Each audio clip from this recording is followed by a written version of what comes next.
Well, the second leg of the round of 16 of the UEFA Champions League will come up on Tuesday and, of course, on Wednesday. There are some ties that are delicately poised, while some ties are effectively over. We'll talk about that on this show. Welcome to another edition of Sport Hangout, where we give the latest coming from the ever-busy world of sports. My name is Toby, and of course, JJ is back. JJ, how you doing? It's good to be back, Toby.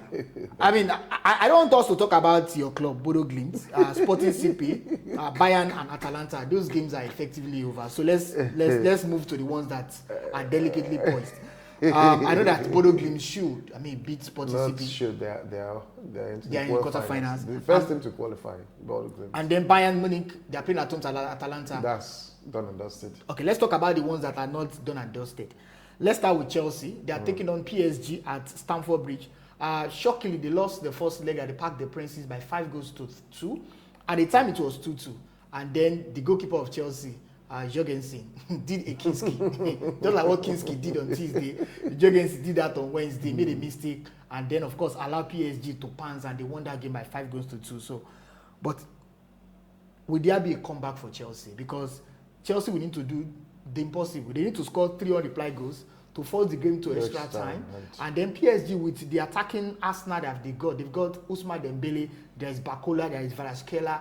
Those guys are deadly. So how can Chelsea score 3 goals without conceding a goal on Tuesday? Impossible. That's the word, impossible.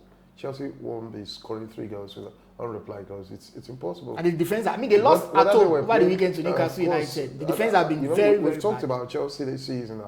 The performances at home, they've been losing more games at home. Yes. They've been losing games at home. And they've lost quite a couple of games at home this season. Yeah. So whether they are playing at home in this Champions League now against PSG, they will certainly concede. I don't see them forcing or closing the shop out against PSG with that attacking lineup. And then PSG, they have fast players. They're very quick, counter. and they've shown repeatedly, especially in the first leg, they showed Chelsea what they could or should expect in the second leg.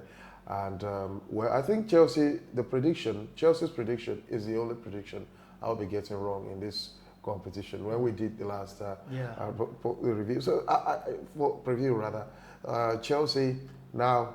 So Chelsea fans should forget about they it. Should forget. There is no remontada, no comeback for them against PSG. There is no remo, not to even talk about that. Odilo is gone. Odilo, they are gone. All right, let's talk about another game that is delicately poised. Now, Pep Guardiola has been talking about hope.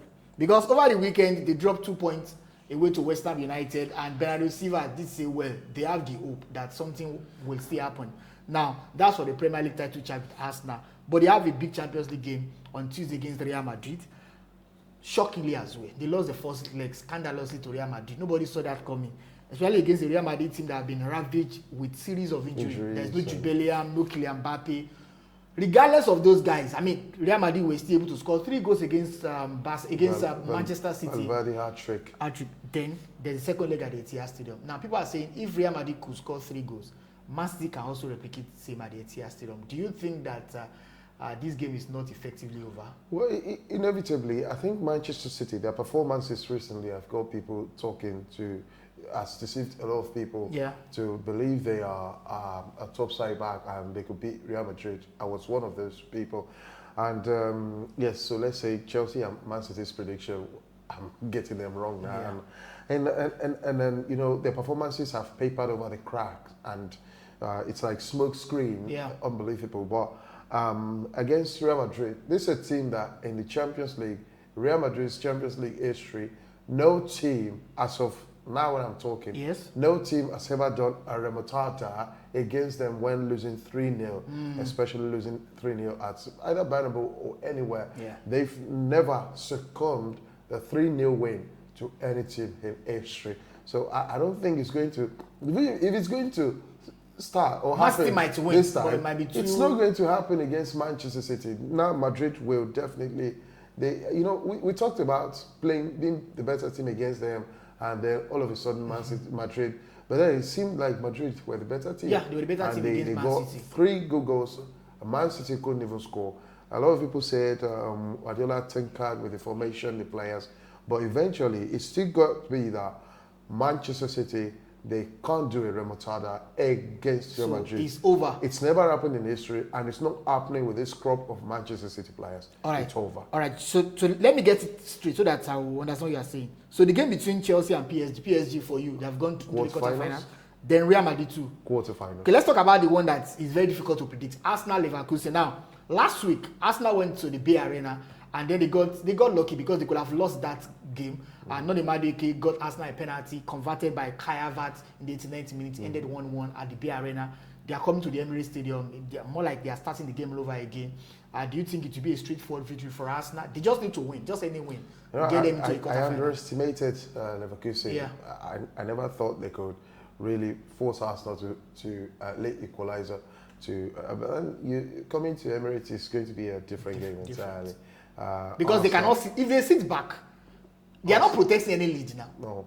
If they had won that game by a long goal, well, you will say where they protect the lead. They tried to use Arsenal's main weapon against them. Yes, set piece, I remember. They really fashioned well. And they got a goal. And they got through set piece. And I think they might want to work on that again to get Arsenal. But they were really solid that day. They were solid.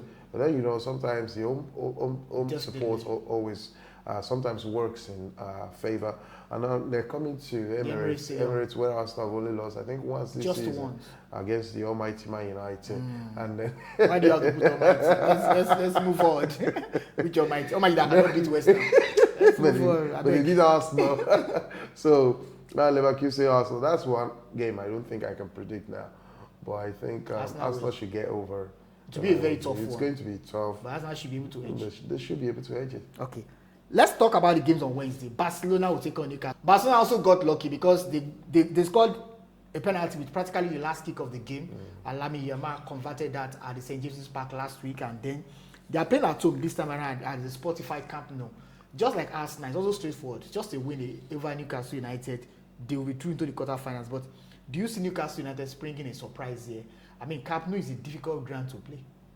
Yeah, it's like I said, it's always a different thing when you're playing away because the home team always has this home support on this Tuesday, Wednesday night. And the Champions League for Barcelona is going to be one they won't want to go out in this stage. Yeah, and they've got the quality. Rafinha scored a hat-trick over the weekend. But then, so I said something Newcastle can exploit against Barcelona is their right line. Yeah, because Newcastle, they've got very quick players. Yeah. And I think they did use that against Chelsea. The first leg. They used against Chelsea too. So we can't altogether say that Barcelona will qualify or Newcastle United will qualify. On paper now, it's 1-1, it's a draw. Both teams are going, nothing to protect. Yes. It's not like those days of away goal rule. And so it's going to make for a real entertainment. And if I look at the size of history and club name, Barcelona would most likely edge out. But this is what anyone can win, anyone can play, anyone. So it's both of them games to lose. It's both of their games to lose, honestly. So it's poised. Yes, you talk about Tottenham Hotspur, Atletico Madrid. I think it's also. it's I mean, this Tottenham against Atletico Madrid, they're out too. They're out. What is wrong with the English clubs? I mean, just in 30 seconds, JJ, what do you think is wrong with the English clubs? Because we had a lot of hopes on them before this run started, thinking that they would go far. But right now, realistically, probably only just 2 English clubs, 2 could progress into the quarterfinals. Yeah, I think there's a difference between playing the league games and playing the cup games. Now, the Champions League has become cup games. Yes. The first phase was league game. Now, it gets more interesting. It's getting more interesting. It's about you lose, you're out, you win, you're on to the next round. So, and yes, a lot of people have been complaining. The English teams have been playing too many games. They play too much games, but Atletico Madrid have actually played more games than Tottenham this season. And yes, they still so. Although the Tottenham goalkeeper, Kinski, that Kinski. He keeps getting them out. But then it's game over for the English teams. Well, I think from 6 we can be down to 2 or have 3, or if they can perform a fantastic remontada, maybe have All of them in. Liverpool at home. Do you think that they can do that against Galatasaray? One goal, overturning a one-goal deficit should not be too difficult. Losing to Galatasaray twice away at Galatasaray in the same season, it's something that really baffled me that day. I wasn't expecting, but it But it's Anfield. It's Anfield, but you know, Anfield this season too, Liverpool, they've not been really. I mean, yesterday they couldn't beat Tottenham. Tottenham really made it hell for them. And if Galatasaray could get their acts together, I think they can still do something at Anfield. But Anfield is really difficult a place to play, especially in the Champions League. And that may play into Liverpool's hands. But if they grow too complacent, thinking they're at home, they will find themselves out of the competition no time soon. All right, let's quickly do 1-2 about our quarterfinalists. Sporting CP, Bodø Glimt in the quarterfinals, right? Bodø. Chelsea, PSG. Man City, Real Madrid. Arsenal, Leverkusen. That's tough. I still stick with Arsenal. Barcelona, Newcastle United. If I would want Newcastle. But realistically, Barcelona. Tottenham, Atletico Madrid. Atletico Madrid. Liverpool, Galatasaray. Galatasaray. Of course, Bayern Munich, Atalanta. Bayern. All right, let's get your thoughts in the comment section. Let's get your thoughts. Do you think that we are going to have surprises this midweek in the Champions League? Are we going to have comeback or remontanda? But just like you just said, Chelsea fans should forget about it. No. Tottenham fans forget about it. They shouldn't even be thinking about that. There won't be any. Well, until next time that we are going to meet, I remain Toby. And I'm JJ. Please don't forget to subscribe. Subscription is free.